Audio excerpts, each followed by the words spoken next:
क्या तुम्हारे शोर के घर में कोई कुत्ता है? जी चौधरी साहब, 2 कुत्ते रखे हुए हैं इन्होंने। क्या तुम कुत्तों की गवाही को मानोगी?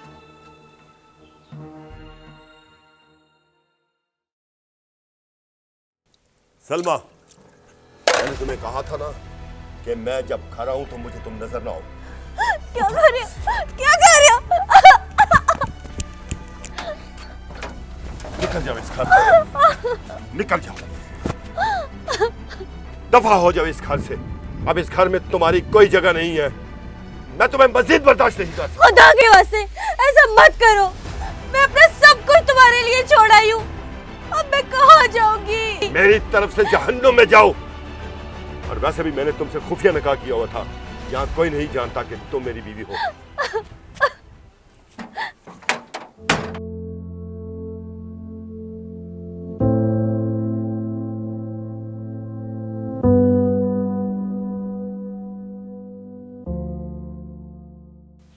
तो तुम्हारा शोर तुम्हें शहर से ब्याह लाया और अब बीवी मानने से इनकार कर रहा है। जी चौधरी साहब, ऐसा ही है। तुम्हारा निकाह यहीं हुआ और तुम्हारे शोर ने तुम्हें खुफिया तौर पे घर में रखा। निकाह के जो गवाह थे तुम्हें जानती हो?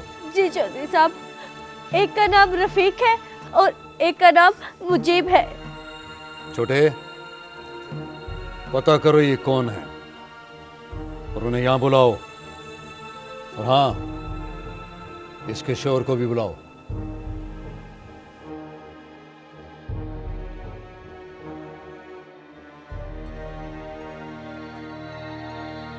चौधरी साहब, मैं तो इस औरत को जानता भी नहीं हूँ।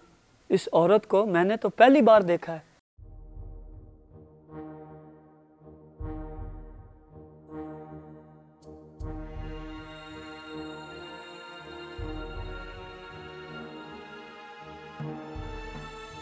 और जिस बंदे पर ये इल्जाम लगा रही है वो तो 5 वक्त का नमाजी है। किसी के किरदार का पता उसके सजदों की तादाद से नहीं चलता, बल्कि ये देखना पड़ता है वो लेन देन में कैसा है, उसका इखलाक, ईमानदारी, ये सब चीजें अहम है।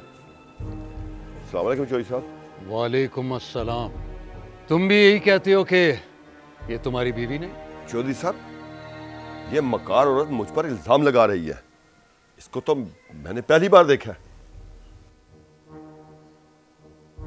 क्या तुम्हारे शोर के घर में कोई कुत्ता है? जी चौधरी साहब, 2 कुत्ते रखे हुए हैं इन्होंने। क्या तुम कुत्तों की गवाही को मानोगी? चौधरी साहब, जो आप फैसला करेंगे मुझे मंजूर है। छोटे,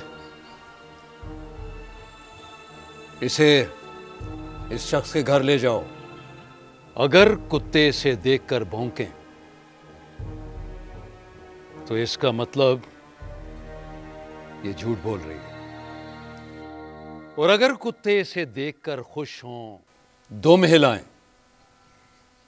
तो समझ जाना कि ये सच कह रही है। चौधरी साहब मुझे माफ कर दे। ये वाकई मेरी बीवी है। वो घर में झगड़ा हो गया था जिसकी वजह से मैंने इसको निकाल दिया। माफी मांगता हूं आपसे, मुझे माफ कर दो।